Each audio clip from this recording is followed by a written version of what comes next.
Hey guys, I wanted to make a quick little video showing how I create characters. So those of you that are kind of new to this or might be a little bit apprehensive about making your own character have a reference point that you can look back at. So I'm going to split this up into two parts. The first part, which we're doing right now, is going to be building the mechanics of our character. And then the second part's going to be doing all the story and stuff around our character. And we'll probably talk a little bit about the character story, because some of that's going to influence our mechanical decisions. But primarily, this first video is all going to be about how our character behaves in the game. So when I like to start creating character, I like to start with race and class and background first, and then from there I figure out what my character backstory is going to be. And that's just for me. That I work better that way. It gives me a grounded point to start from, and I can work forward. If you have a character backstory in mind, you might want to work back from there and figure out what's my race and class based on the story that I have in mind. So when I really don't know what I'm going to play, I start off with figuring out what my race is going to be first. So I have this classes, races, and backgrounds table up, which all of you should have access to. And this table is really nice because I've got this little macro here where if you hit F9, it will generate a random number for you, and these are on all the tables. So for me, you can obviously pick your own race, but for me, just creating an example, let's go with number 50, which it generated for me. So that is Henjokai in this book, so MT. So I can check the legend here, and that is MT Black's book. So Henjokai MT Black. So let's get that book open.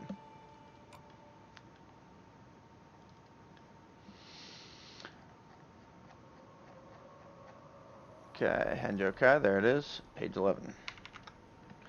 So Henjokai, so I like starting with race because you get kind of an idea of like how your character might have grown up. Race kind of defines a lot of that in D&D. So let's see, Henjokai, they're shapeshifters. Interesting. Shapeshifters are kind of fun. Probably ostracized from society as well, but let's see, tricky troublemakers, okay. That's cool. Troublemakers. We can do something with that. Maybe some kind of rogue or something mischief. Focus with that. Okay. So let's see what they actually give us. They give us charisma, and they give us strength or dexterity. Okay, I like that they give a choice there. So charisma, that's probably going to be a caster or some type of probably like a charisma caster and like focused on um, interacting with people socially rather than combat. C, generally chaotic towards good or neutral. Oh, and we get to pick a second skin. That's cool. And we can transform into our second skin. That's pretty cool. We get proficiency in one of these three. That's nice. Deception and stealth. We're probably taking deception because with that charisma bonus, that'll probably help us out a lot. And we get disguise self spell. Nice. Okay. A lot of fun. Oh, invisibility, major image. Okay, a lot of fun with this one. And these scale up as you level up, so you get access to these as you level up. This is a really common mechanic that several classes have, the scaling spell abilities. And then, of course, we get some languages as well. Okay, cool. So let's mark down these ability score increases first, because those are going to be important for us. We're probably going to take the dexterity. I don't really see a reason for us to take that in strength unless we were doing like a blade lock. That is a blade wielding warlock. And let's grab this base walking speed as 30, so throw that there. Second skin, so we gotta pick one. I'm just gonna kind of pick one that seems somewhat interesting. I like owl. Owl seems fun. Lets you fly. Can probably see in the dark with an owl. So we're gonna take this one.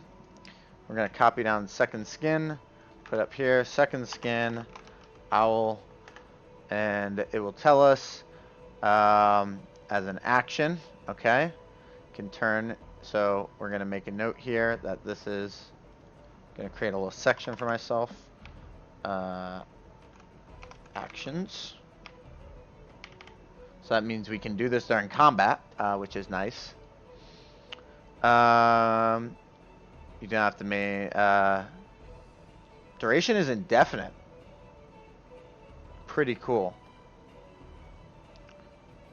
Okay, so I'm not even going to note that down because I don't have to maintain concentration, or duration is indefinite. I can switch back and forth as I like. That's pretty cool.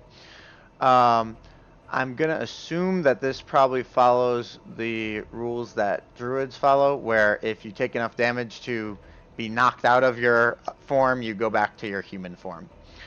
And then let's take this proficiency in deception. So to do that, to mark down proficiencies, these are just skills that we are better with. We bubble them in here. So we take that, and then we get disguise self, invisibility, and we're making a 4th level character, so we don't get major image yet. But I will mark down disguise self on my spell sheet. So disguise self, invisibility, and then again next to each of these I'm going to mark down 1 per day in case we pick a class that has other spells. We don't want to confuse these with our other class spells, because we want to make sure that we know that we can use these for free once a day. And our spellcasting ability modifier is charisma. So this is going to go up here, and we're just going to put down CHA for charisma, so we know that that's what we will use when we do that. Got that. Then we get our language. So we get common and we get owl. Effectively, we can speak with other owls. So I'm going to go up to my first sheet to those other proficiencies and languages. So just do there. Then we go common, which is what pretty much everyone speaks common. And of course, owl, which is really fun. We can probably talk with other owls and get information through that. So that's a fun one. A lot of utility there. So now let's try and figure out what class we're going to be. Now that we have our race pretty locked down, we have a good idea of who we're going to be. So we could do this randomly, but we already know we want to do something kind of charisma focused. So that's something like a bard, sorcerer, warlock, pathoturge, card master. I might go with the card master. It's got that kind of trickstery feel to it. Bard doesn't feel quite right. It's kind of there. I don't think pathoturge, because we're probably in exile. Warlock we could do, but I like games. I like cards, so we're gonna go with the card master. So that's in the Steam book. Okay, so I gotta find Steam, which I believe is the Steampunk Compendium. Yes. Okay. So let's get that book open. Pretty sure it's in volume 1. I should have noted that. Classes. Cardmaster. Right there. I got a nice Twisted Fate there from League of Legends for those who have played this. So this table, this is important because this kind of is our Cliff Notes version of the class. Some things to take note of. Proficiency bonus. Every class gets these. So we can just take this right away. This +2. Go up here. Mark down +2. Everybody at level 4 is going to have a +2 proficiency. We learned some cantrips. So those are some spells. So those are good to know. We have a hand size, and we have a deck size, and we have a card level. Okay, so let's write these two down, hand size and deck size. I'm already feeling the card vibe with this class. So hand size, which I'm assuming is how many we can have ready at a time. And then our deck size, I'm assuming, is how many we can prepare for the day. You kind of like shuffle our deck each day and get it ready. And then I'll note down the card level as well. So I'm assuming these guys behave like warlocks since they have a level here, which means all of their spells are cast at the same level, which is really nice. But it also generally means that they don't get access to the really powerful 9th level, 8th level spells. Although, actually, it looks like at later levels we will get a chance to get some of those. So that's really nice to see. Because those spells are really fun. They're really fun to play around with. So we got some features here. We're going to ignore hit points for now. We'll figure that out once we've gotten all of our stats figured out. But let's grab these proficiencies. So these we will put under here, and these are just things that, items and stuff that we are good with. So light armor, that's good to have. Simple weapons, but it seems like we're probably going to be using cards as our normal weapons, so we're not too worried about that. And then of course, we play cards. All right. We have proficiency in intelligence and charisma. Makes sense for us. So intelligence and charisma, we bubble those in. And then we also have proficiency in 2 skills of our choice. Now we already have deception. So we can take 2 of these others.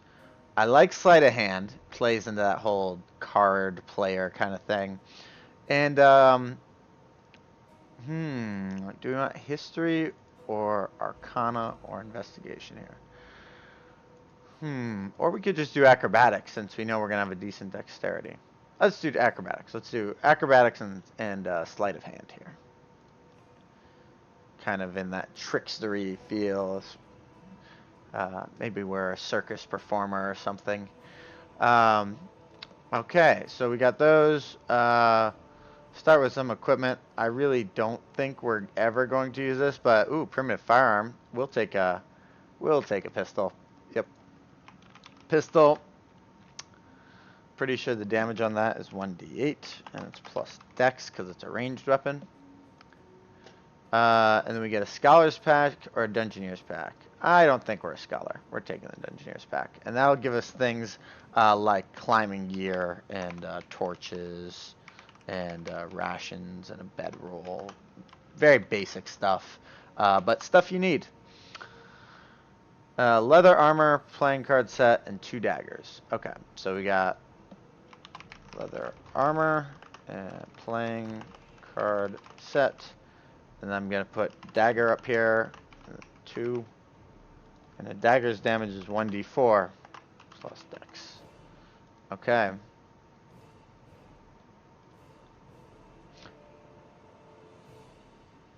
Alright, so we get a cantrip for free. And then we get to learn others. So this card throw cantrip we learn, but it counts towards the 4 that we know. So let's go down here. So we already know we're going to have card throw, so we'll just put that one in there right now. And we're going to get some other spells later, but we won't worry about that. At first level, we have 6 first level cards master spells. So we're going to have 6 level 1 spells, and we're going to have 4 cantrips. Okay. Now this is important. So cards, you must prepare your deck, choose a number of cards, and you can do this whenever you complete a long rest. So I'm going to create a section on this sheet, this 3rd sheet, because I might not need to reference it very often, but in case I do. So deck and hand.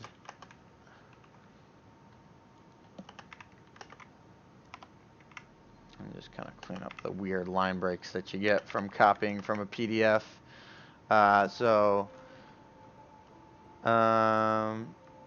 We're going to take out some of this flavor text, just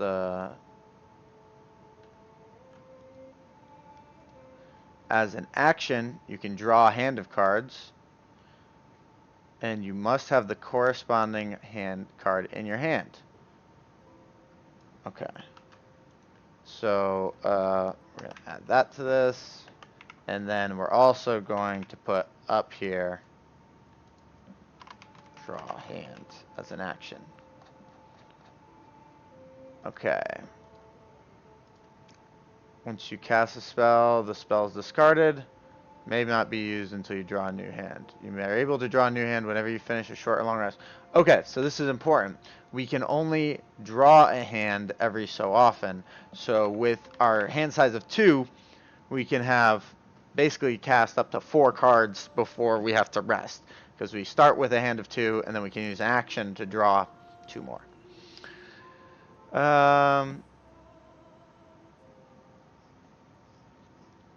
We're just going to use an actual deck for this. We're not going to simulate it. It's pretty easy to do this with technology, so we're not going to worry about this. This is all... Okay, yep, we don't need the rest of that because we will just use a deck of cards and draw cards like a normal person. Adding cards. Each time you gain a card master level, you can add 2 cards to your collection. So we'll copy this. So this is how we learn new cards, and we will add that to section down here. So each time we level up, we learn more spells. So that means at level 4, we're gonna have 12, because we start with 6 and we learn 2 each level. So we'll have 12. That's a lot of spells at first level, to be honest. I probably won't go through picking all the spells here. And Charisma, we knew this is going to be our spellcasting ability. So our spell save is 8 plus proficiency plus Charisma. All saves are calculated this way. It's 8 plus proficiency plus some value. And spell attacks are always proficiency plus some value. And we don't need a focus. So that's cool. So we'll calculate these later when we finalize our values. All right, and so here are some abilities. We critical on a 19 or 20. That's awesome. I like that. It kind of plays in that whole luck element. So we're gonna put this one on our second page because that's one we want to remember. We want to look back and whenever we hit a 19 or 20, make sure that we get that bonus damage. We'll take out this little flavor text here to just keep our space clean. Implied odds. Okay, we get to pick a path. We'll wait on that. This is going to give us like some customization stuff. Luck of the draw. You choose one of the following options. So we get to pick one of 3 things. This kind of behaves like how the fighter martial archetype stuff works, where you can pick like a fighting style. This is like a card style. So quick draw. So when we crit, we can move fast. That kind of works with that ability above. When we crit, we get advantage and +1 damage. I like that. And when you crit, you get bonus damage. No. We're not trying to survive. We're trying to bring the pain, and then hopefully everybody else will take the damage for us. I want this 2 of a kind one because it makes it so we're better at hitting hard and consistently. And plus, this just makes it more likely that we're going to critical. So like crits lead to crits. That's awesome.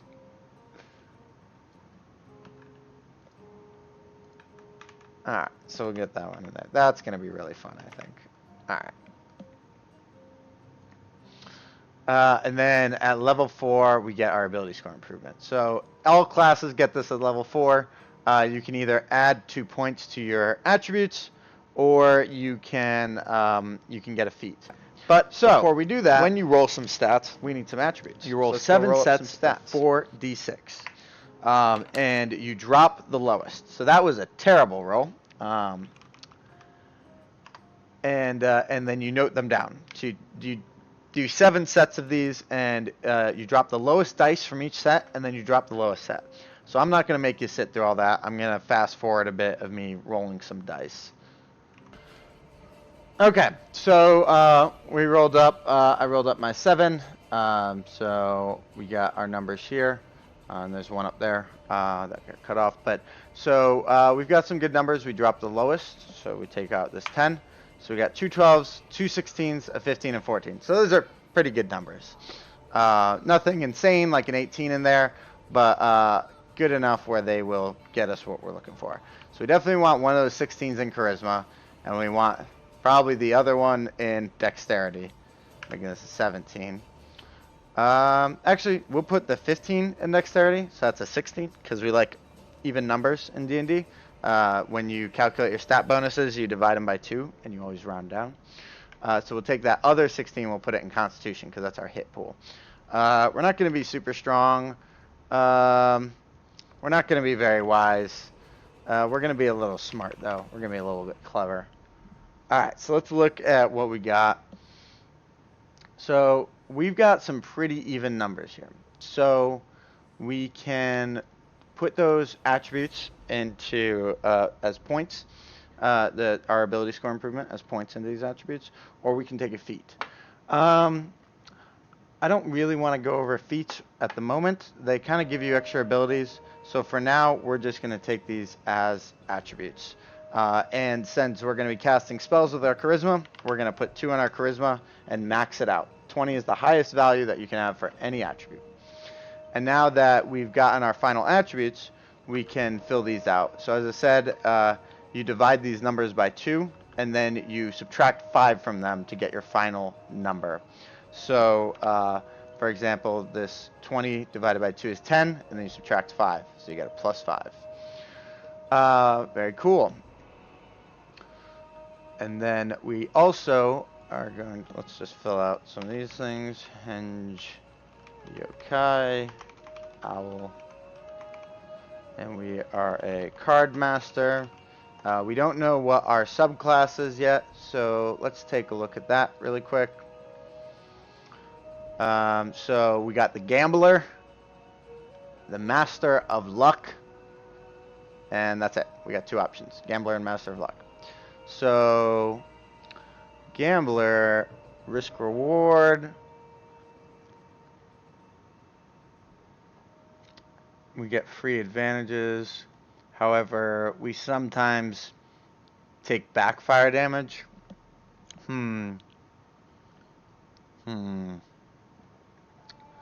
I don't particularly like that. I like this much better. It lets us get away from people. So starting when you choose this path at the 2nd level, you can take a bonus action to take the disengage. Alright, that lets us run away from people, and we like running away because we do not want to get stabbed. And we'll make a bonus action section for this. Lucky escape, disengage. Because it just lets us disengage, that's all it is. But we like to have the name of the ability there so we know when we look back, it's like, oh, that's how I got that thing. And then this is level 6, so we don't get that yet. We just get that one. So now the rest of our basic class stuff is going to be the spells. So we'll hold off on the spells for now, and we'll get the last part of our character that we need before we can kind of finalize some of these numbers. And that's our background. So backgrounds give you a little bit of extra skills. They're kind of like your profession or your daily life. So we already know we're a bit of a trickster. So, I mean, we could go with charlatan. I mentioned like that we could be from a circus, so maybe entertainer. That sounds pretty good. Any other ones that look interesting here? I like the entertainer. We're gonna go with that one. So entertainer. So that's gonna be one of the basic ones. So we have to open the player's handbook for that one. And we gotta find the section on backgrounds. Backgrounds. And then we just scroll until we find the entertainer. So we get acrobatics and performance. Okay. So now this is cool because we already took acrobatics. That means we could take another one of our ones from our class instead now because we're going to get that from our background. So we don't have to pick acrobatics here. And instead, we can probably take... Do we want to take intimidation? We do have that charisma end of things, and we already have performance. So yeah, I think we want to take intimidation. Okay, cool. We get disguised sit and 1 type of musical instrument for our tools. So we'll go to our tools section. And what type of musical instrument? You know what? We play the banjo. Yep, that's right. And we get a musical instrument, the favor of an admirer, a costume, and 15 gold. Okay, so we're going to copy this. We're going to skip the gold because I'm just going to write the 15 gold there. So this is going to be Banjo.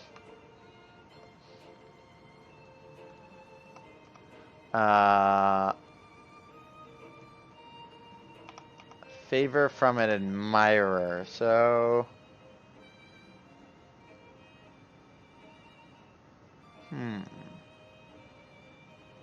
we'll just put that as a trinket for now.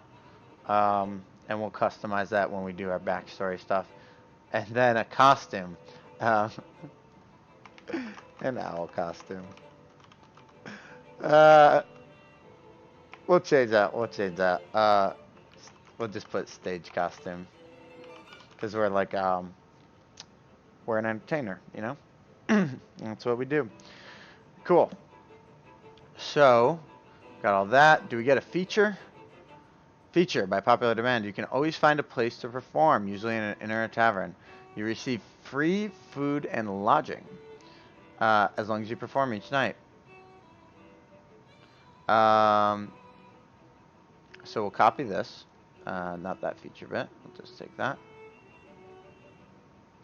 Okay, copy that, and we'll throw that on this sheet.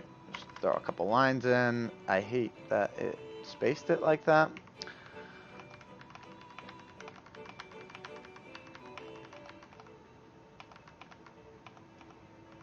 Well, it's all gone to shit here. Alright. There we go. And then we will, as before, quickly clean up lines.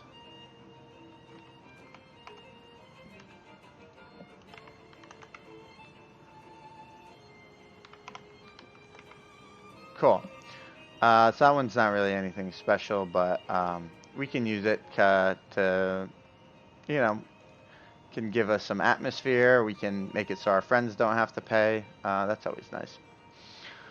And I don't think we got anything else from them. Cool. So we've got all of our relevant stuff besides our spells, and we will take care of that later.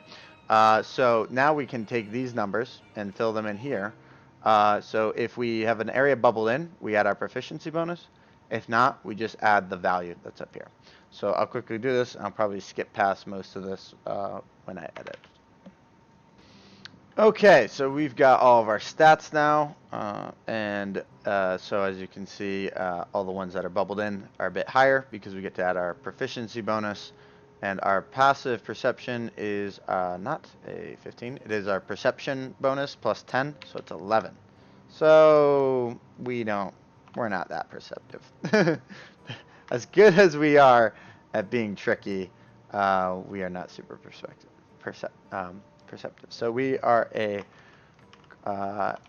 Henge Yokai Card Master. Okay, cool. Save that real quick. Our initiative is going to be our dexterity bonus, so plus 3. Our armor class is going to be our dexterity plus our leather armor AC, which is 11 for leather armor. So that's going to give us a 14, which is kind of bad. Not going to lie, kind of bad. And then we get our hit points. So to calculate hit points, you get hit points at first level, 8 plus constitution, and then you get hit points at higher levels, which is normally the average of your hit dice plus your constitution modifier. So that's going to be 5 times 3, because we're level 4, plus 8, so that is going to be a 13, and then we get to add our constitution modifier 4 times. So 13 plus 4 times whatever our constitution is. I did that wrong. Hang on. Calculator. 5 times 3 plus 8. 23, not 13. What the fuck am I thinking? And then we add 3 4 times, so that's plus 12. 35 HP. Okay. And we have 48s because we have the number of our level in hit dice, and our hit dice is a D8. Okay, our attack bonuses for these are our dex, so now that we know what our dex is, these add our proficiency because we have proficient in simple weapons, and this is our damage. Okay. Cool, and we're mostly going to be dealing damage with our spells. These are our fallbacks, you know, this is the just in case kind of weapons that we've got. Alright, very cool. So let's polish some things off. How old do Henji Yokai live to be? Pretty old. Our dude's 50. Just throwing a number out there. Size, average weight, and size. Size is medium, so we'll just go with like 5'9", weighing in at 145 pounds. Eyes, owl. So I want to go with like a amber. Amber. Our skin, maybe like we'll go with like tanned. And hair will be feathery brown. He. It'll just be brown. It'll just be brown. Okay, and then finally we need our character's name. So Henji Yokai, do they have any suggested names for us? Sometimes they throw these in the book. Using the naming conventions of human cultures that they're born into. Lame. Okay, we gotta get a random name. FantasyNameGenerators.com. Your one-stop shopping place for all your random bullshit names.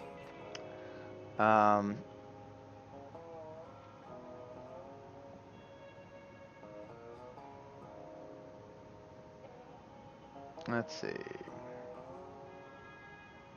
Moon rabbit names, yes. Sure. And Young. Those really look like just Chinese and Japanese names, not gonna lie. I think they're Chinese. But we're gonna take it. So, I like this one, Daihei. So we'll do that one. So yeah, Daihei. Okay, cool. Our background we picked was entertainer. And our alignment is gonna be chaotic, neutral. Chaotic neutral. We like to fuck with people. We're not really trying to... I mean, we probably help people out when we can, but we're not going out of our way to help people. Okay, so player name, don't worry about experience points.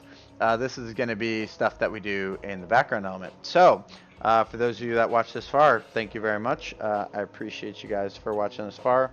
I'm going to add some spells in, and then I'll come back with the background end of this character creation.